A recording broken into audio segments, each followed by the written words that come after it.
नमस्कार मित्रांनो, स्वागत आहे तुमचं आजच्या एका नवीन व्हिडिओमध्ये। माझं नाव विशाल विजाटे। तुमच्यासाठी आहे ना मी इसुझूचा डी-मॅक्स हायलँडर घेऊन आलेलो आहे, जो की पिकअप ट्रक आहे। आता मोस्टली याचे जर फीचर्स पाहिले ना ते देखील इंटरेस्टिंग आहे। तुम्ही आपल्या व्हिडिओजमध्ये आहे ना सर्वच ब्रँड न्यू गाड्या पाहता, बट हा जर पाहिला ना जवळपास 28,000 किलोमीटर चाललेला पिकअप ट्रक आहे। आणि त्याची एक इंटरेस्टिंग गोष्ट मला तुम्हाला दाखवायची आहे। इथे जर पाहिलं तुम्ही तुमचं कॅम्पिंगचं साहित्य वगैरे आतल्या साईडला ठेवू शकता। हे बघा, हे असं वर केलं, ओके। त्यानंतर याला इथे लॉक देण्यात आलेले, अशा पद्धतीने याला खाली घ्यायचं, ओके। इथे तुम्ही बेड देखील तयार करू शकता। ज्या ठिकाणी सेफ जागा आहे ना, कॅम्पिंग वगैरे असेल तर तिथे तुम्ही बेड देखील तयार करू शकता। इन केस सनसेट आहे, आता सध्या जर पाहिलं सनसेट झालेला आहे, सो तुमचा पार्टनर तुम्ही इथे बसले मस्तपैकी चहा वगैरे घेतला आणि तुम्ही निसर्गाचा आनंद घेऊ शकता। सो हा जो डी-मॅक्स आहे ना, याचा आपण आज तुम्हाला मी पूर्णपणे प्रॉपर रिव्ह्यू देणार आहे। सो जेणेकरून ओव्हरऑल गाडी चालण्यासाठी कशी, आणि मी देखील एक्साइटेड आहे कारण की हा जो पिकअप ट्रक आहे ना हा 28,000 किलोमीटर चाललेला आहे। तर ओव्हरऑल इंजिन परफॉर्मन्स कसा आहे, गाडी चालण्यासाठी कशी आहे, फीचर्स काय ऑफर करते। हायलँडर हा जर पाहिला ना एक मिड सेगमेंट आहे। सो जेणेकरून तुमची शेती आहे, फार्म हाऊस आहे, तिथे तुम्हाला आहे ना एक असा पिकअप ट्रक घ्यायचा आहे जो की जास्त कॉस्टली पण नको आहे। नॉर्मली कॅम्पर जर पाहिला तर एक साधारणतः 12 लाखाच्या आसपास येतो, बट हायलेक्स जर तुम्ही घेण्याचा विचार करता टोयोटा हायलेक्स, तर तो देखील 35 ते 40 लाखाच्या घरामध्ये जातो। आता थोडीशी प्राइसिंग जी आहे ती वाढलेली असेल, बट याची जर प्राइसिंग पाहिली तर जवळपास ऑन रोड 25 लाखाच्या आसपास आहे। सो ह्या प्राइसिंगमध्ये एक थोडासा चांगला लुक असणारा पिकअप ट्रक नक्कीच तुम्ही याचा विचार करू शकता। इसुझूचे जे शोरूम आहेत याची तुम्हाला डिटेल्स जे आहेत त्यांच्या वेबसाईटवरती देखील माहिती जी आहे नक्कीच मिळून जाईल। सो चला आपण व्हिडिओला सुरुवात करूया। फर्स्ट थिंग फर्स्ट, आपण थोडंसं फ्रंट लुकने पाहूया। हे पहा, ज्यावेळेस मी थायलंडमध्ये गेलो होतो ना बँकॉक मोटर शोला, तिथे मी एक ऑब्झर्वेशन केलं की तिथे आहे ना इसुझूचे जे पिकअप ट्रक आहे ना हे खूप डिमांडिंगमध्ये, म्हणजे तिथे नॉर्मली आपल्याकडे जसं आपण महिंद्रा पिकअप पाहतो किंवा टाटाचे इंट्रा वगैरे पाहतो ना, तर तिथे इसुझूचे जे पिकअप आहेत हे खूप जास्त प्रमाणात आहे। आणि तिथे ॲटोमॅटिक गिअरबॉक्समध्ये जास्त लोक पिकअप देखील वापरतात। आता इथे जर पाहिलं तर भारतीय मार्केटमध्ये इसुझू असं काही खूप मोठ्या लेवलवरती काम करत नाही आहे। ते मोस्टली CBU युनिटच्या माध्यमातूनच भारतीय मार्केटमध्ये आहे। बट ठीक आहे, ओव्हरऑल आपण गाडीच्या लुकबद्दल पाहूया। इथे जर पाहिलं हॅलोजनमध्ये हेडलॅम्प तुम्हाला इथे ऑफर करण्यात आलेले आहेत, टर्न इंडिकेटर इथे आहे, मोठी एक जी ग्रिल आहे इसुझूचे नाव आहे हे तुम्हाला इथे पाहायला भेटतं। बाकी नॉर्मली असं फ्रंट साईडने जर पाहिलं तर एक चांगलं वेल प्रोफेशनल SUV स्टँड असणारी गाडी जी आहे तुम्हाला इथे पाहायला मिळते। साईड प्रोफाईलमध्ये आपण जर आलो, बाय द वे ह्या गाडीचं V-क्रॉस व्हर्जन देखील येतं बरं का। त्याच्यामध्ये तुम्ही 4x4 देखील घेऊ शकता। त्याच्यामध्ये तुम्हाला बऱ्यापैकी चांगले फीचर्स मिळून जातात, अलॉय व्हील देखील मिळून जातात, आणि ती गाडी ऑटोमॅटिक गिअरबॉक्समध्ये आहे। ही जर पाहिली तर मॅन्युअलमध्ये असणार आहे।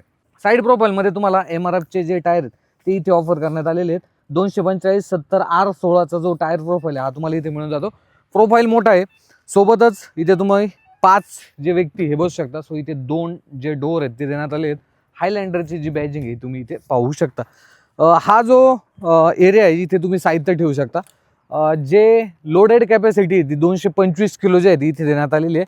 सो नॉर्मली तुम्ही 2 बाईक्स असेल किंवा कॅम्पिंगचे जे साहित्य आहे ते तुम्ही याच्यामध्ये ठेवू शकता। रिअर प्रोफाईलमध्ये जर पाहिलं तर इथे कुठेही रिव्हर्स कॅमेरा तुम्हाला मिळत नाही, बट 2 रिव्हर्स पार्किंग सेन्सर मिळून जातात। आणि इथे जर पाहिलं तर DDIची जी बॅजिंग आहे ही देण्यात आलेली आहे। सो रिअर साईडने सुद्धा टेल लॅम्पचं डिझाईन जर पाहिलं व्हर्टिकलमध्ये आहे, आणि ओव्हरऑल एक चांगलं जे डिझाईन आहे हे तुम्हाला ह्या गाडीमध्ये पाहायला मिळतं। ओके, गाडीच्या इंजिनबद्दल आपण थोडीशी माहिती घेऊया। इंजिन जर पाहिलं 2000 सीसीचं इंजिन आहे, डिझेल टर्बोचार्ज, 4 सिलेंडर आहे, 163 HP आणि 360 न्यूटनमीटरचा जो टॉर्क आहे हे इंजिन जनरेट करतं। आणि ओव्हरऑल सेटअप तुम्ही पाहू शकता। चालवण्यासाठी कशी ओव्हरऑल पिकअप वगैरे कशा आहे, कारण की जो टॉर्क आहे हा तर नक्कीच 360 न्यूटनमीटरचा देण्यात आलेला आहे, जो की आपण नॉर्मली जे पिकअप पाहतो त्याच्यापेक्षा नक्कीच जास्त आहे। सो असं काही इंजिन जे आहे हे कंपनी जे आहे तुम्हाला इथे ऑफर करते। आता आपण थोडंसं इंटिरियर चेक करूया आणि त्यानंतर मग थोडीशी गाडी देखील चालूया। ओके, तर असं काय इंटिरियर तुम्हाला इसुझू हायलँडरचं पाहायला भेटतं। इथे माझ्या मते एक जी स्क्रीन आहे ना ही कंपनीने द्यायला पाहिजे होती। AC हा तुम्हाला इथे मॅन्युअलमध्ये ऑफर करण्यात आलेला आहे, जो की ओव्हरऑल परफॉर्मन्स आम्हाला या गाडीचा चांगला वाटलेला आहे। ड्युअल एअरबॅग तुम्हाला या गाडीमध्ये मिळून जातात। त्यानंतर बाकी तर हा जो IRVM आहे हा डे नाईट देण्यात आलेला आहे। हायड्रोलिक पॉवर स्टेअरिंग तुम्हाला इथे मिळून जाते, इथे इसुझूचा लोगो आहे। बाकी तर सर्व ठिकाणी तुम्हाला प्लास्टिक जे मटेरियल हे पाहायला भेटतं। 4ही पॉवर विंडो जे आहेत ते तुम्हाला इथे ऑफर करण्यात आलेले आहेत। त्यानंतर तुम्ही एका बटनाने चारही डोअर जे आहे ते लॉक अनलॉक करू शकता. ॲनालॉगमध्ये जो इन्स्ट्रुमेंट क्लस्टर हा देण्यात आलेला आहे. एका साईडला RPM मीटर आहे, एका साईडला स्पीडोमीटर आहे आणि इथे ना एक बटन आहे जिथे तुम्ही जे हेडलॅम्प आणि इंडिकेटरचे कंट्रोल आहे त्या नॉबमध्ये इथनं तुम्ही ट्रिप A ट्रिप B जे आहे ते सेट करू शकता. याच्यामध्ये जर पाहिलं तर DF सुद्धा आहे. सो AdBlue देखील आहे कारण की BS6 कंप्लायंट हा जो पिकअप ट्रक आहे तो आहे. त्यानंतर बाकी तर काय AdBlue लेवल रेंज किती हे दाखवतंय AdBlue लेवलची. त्यानंतर trip A trip B obviously तुम्हाला देण्यात आलेले आहे. 28,956 किलोमीटर जर पाहिलं तर हा जो पिकअप ट्रक आहे हा चाललेला आहे. आणि हे जे व्हेरियंट आहे हे 2021चं आहे. आता जर पाहिलं 2026 चालू आहे. ऑलमोस्ट 5 ते 6 वर्ष जुनी ही गाडी असणार आहे. सो मी म्हणजे अशा गाड्या चालवण्यासाठी ना मला खरंच आवडतात कारण की नॉर्मली ओव्हरऑल गाड्या चालतात कशा रोडवरती हे देखील पाहणं महत्त्वाचं असतं. आपण गाडी देखील चालूया. गाडीची कीजबद्दल मी तुम्हाला थोडक्यात सांगून देतो. इथे जर पाहिलं तर लॉक अनलॉक देण्यात आलेलं आहे. इथे लॉक आहे, इथे अनलॉक आहे. बाकी इसुझूचा लोगो तुम्हाला इथे मागच्या साईडला पाहायला मिळतो. आणि ही जी चावी आहे ना ही मागच्या साईडचा जो फ्रंक आहे तो ओपन करण्यासाठी जो आहे तो असणार आहे. आणि हे जे स्टेअरिंग आहे ना हे तुम्ही टिल्ट जे आहे ते ॲडजस्ट करू शकता. 6 स्पीडचा मॅन्युअल गिअरबॉक्स तुम्हाला इथे मिळून जातो. जो की ओव्हरऑल शिफ्टिंग जर पाहिलं गॅप पाहिला तो ठीक आहे. एकदम चांगल्या पद्धतीनं तुम्ही ऑपरेट करू शकता. इथे जर पाहिलं तर एक USB पोर्ट देण्यात आलेली आहे. इथे एक 12 व्होल्टचा जो पॉवर सॉकेट आहे तो तुम्हाला इथे मिळून जातो. आणि इथे जर पाहिलं 2 कप होल्डर मिळून जातात जे की नॉर्मली तुम्ही तुमचे कप जे आहे ते ठेवू शकता. आणि इथे जो आर्मरेस्ट आहे हा देण्यात आलेला आहे जो की पूर्णपणे प्लॅस्टिकचा आहे. बट ओव्हरऑल मटेरियल क्वालिटी चांगली आहे. सो तुम्ही एक चांगल्या पद्धतीनं जो आर्मरेस्टचा यूज हा करू शकता. सोबतच हँडब्रेक देखील इथे ऑफर करण्यात आलेला आहे. आता आपण थोडंसं रिअर साईड चेक करूया. त्याच्या आधी तुम्ही चारही डोअरमध्ये 1 लिटरची जी बॉटल ही ठेवू शकता. सीट जर पाहिले तर फॅब्रिक देण्यात आलेले आहेत. आणि तुम्हाला एक इंटरेस्टिंग फीचर मी तुम्हाला होतो. हा जो राऊंड तुम्ही पाहताय ना नॉब तर हा आहे ना बेसिकली कशासाठी माहिती का, जी हाईट आहे ही तुम्ही इन्क्रीज करू शकता. तुम्ही पाहू शकता म्हणजे हा जो पोर्शन आहे ना म्हणजे हे खालचं जे सीट आहे हे किती तुम्हाला रिक्लाइन खालच्या साईडला ठेवायचं आहे किंवा पूर्णपणे प्लेन ठेवायचं आहे हे तुम्ही इथनं सेट करू शकता. सो हे देखील एक चांगलं फीचर आहे. माझी 5 फूट 10 इंच हाईट आहे. मी जरा सेट करून घेतो. येस ही माझी बेस्ट ड्रायव्हिंग जी पोझिशन आहे ती असणार आहे. सो रिअर साईडला स्पेस किती आहे हे देखील पाहूया. ओके रिअर साईडला स्पेस चांगला आहे बट जो थाई सपोर्ट आहे ना हा कुठेतरी कमी आहे. कारण की हे जे सीट आहे ना हे थोडंसं खालच्या साईडला आहे. इथे तुम्ही 3 व्यक्ती बसू शकता बरं का. नॉर्मली थोडंसं ॲडजस्टमेंट करून 2 व्यक्ती असतील तर इथे एक आर्मरेस्ट देखील देण्यात आलेला आहे जो की तुम्ही यूज करू शकता. 2 हेडरेस्ट तुम्हाला मिळून जातात. इथे पॅसेंजरसाठी 2 पॅसेंजरसाठी जो सीट बेल्ट आहे 3 पॉईंट तो देण्यात आलेला आहे. रिअर साईडला कुठलाही AC नाही आहे बट इथे तुम्हाला जी टाईप A USB पोर्ट आहे ती सुद्धा मिळून जाते जे की नॉर्मली तुमचे जे गॅजेट्स वगैरे आहे ते तुम्ही चार्ज करू शकता.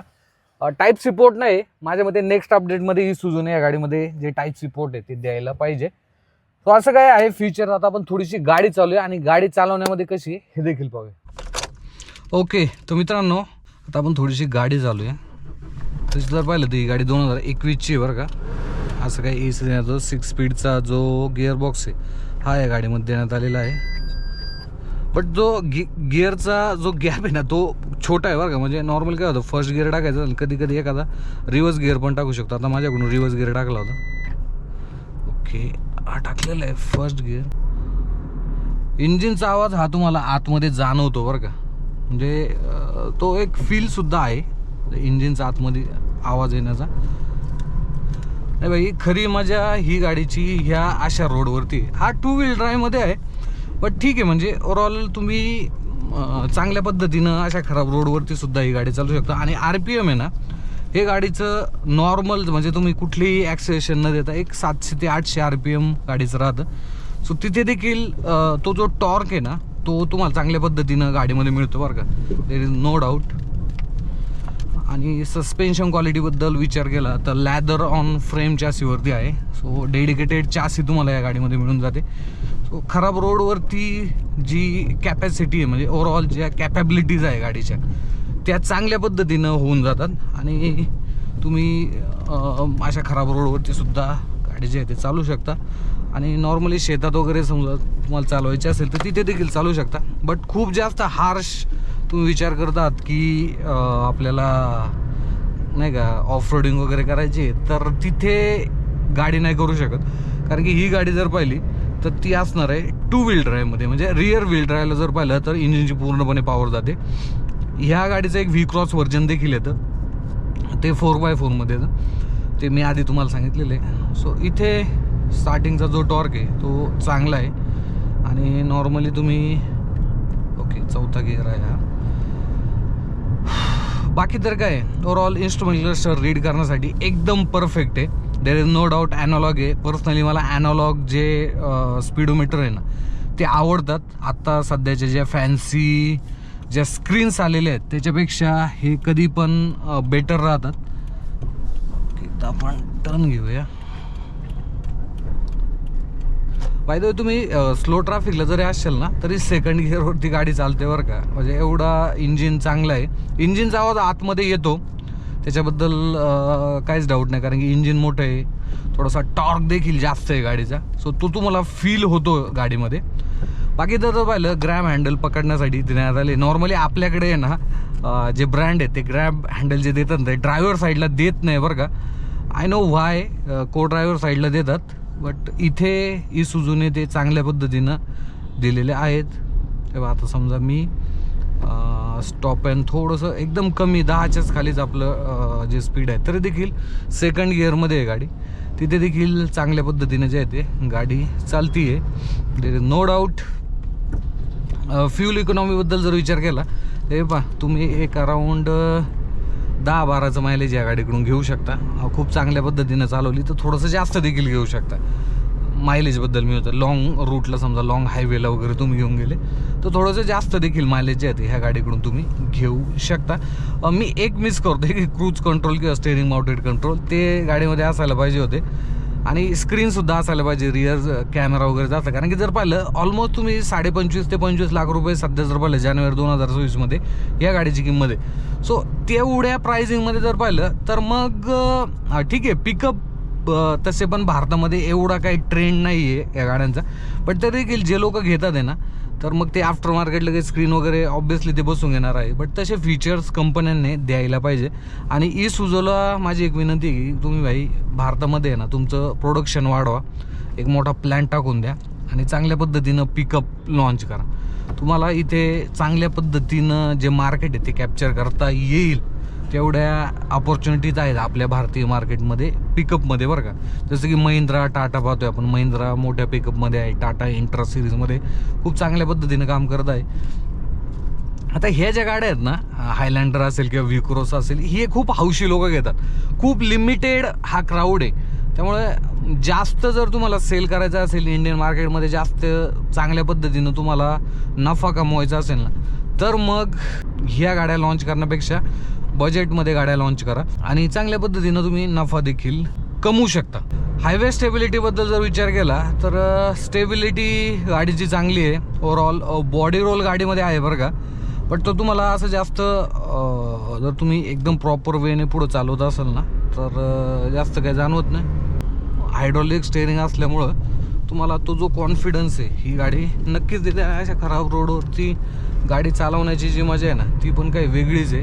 थोडासा कार टाईपसुद्धा जो फील आहे हा तुम्हाला ह्या गाडीमध्ये जाणवणार आहे. जे की माझ्या मते जे की नॉर्मली आपल्या ज्या बोलेरो कॅम्पर आहेत गाड्या ज्या की 5 सीटर ऑप्शनमध्ये येतात किंवा योद्धासुद्धा येते जी की क्रू कॅबिनमध्ये असते, तिथे सुद्धा 5 सीटरचा ऑप्शन आहे. बट त्या गाड्यांपेक्षा इथे तुम्हाला तो जो कार लाईक फील आहे हा नक्कीच इथे तुम्हाला जाणवणार आहे. सो माझ्या मते तुमचं बजेट आहे एक तुम्हाला फार्म हाऊसवरती किंवा शेतामध्ये एक चांगली गाडी घ्यायची आहे जिचं थोडंसं नाही का तिथे सुद्धा चालवता येईल, थोडंसं लॉंग टूरसुद्धा करता येईल, थोडंसं साहित्य देखील मागे तुम्ही टाकू शकता. सो अशा कंडिशनला तुम्ही ह्या गाडीचा जो विचार आहे हा करू शकता. माझ्या मते प्राइसिंग कुठंतरी जास्त आहे. एक 18-20 लाख रुपये जर ह्या गाडीची प्राइसिंग ठेवता आली असती इसुझूला तर चांगल्या पद्धतीने अजून एक चांगली जे व्हॅल्यू फॉर मनी पॅकेज आपण ज्याला बोलतो ते ठेवता आलं असतं. आणि एवढ्या 25 लाख रुपयाची किंमत आहे, त्याच्यामध्ये जर पाहिलं म्युझिक सिस्टीमसुद्धा येत नाही. सो माझ्या मते अशा बेसिक गोष्टी ज्या आहेत स्टेअरिंग माउंटेड कंट्रोल इसूझूने नेक्स्ट अपडेटमध्ये द्यायला पाहिजे. या गाडीबद्दल तुमचा काय ओपिनियन आहे मला कमेंटमध्ये सांगा. भेटूया पुढच्या असंच एका नवीन व्हिडिओमध्ये. धन्यवाद.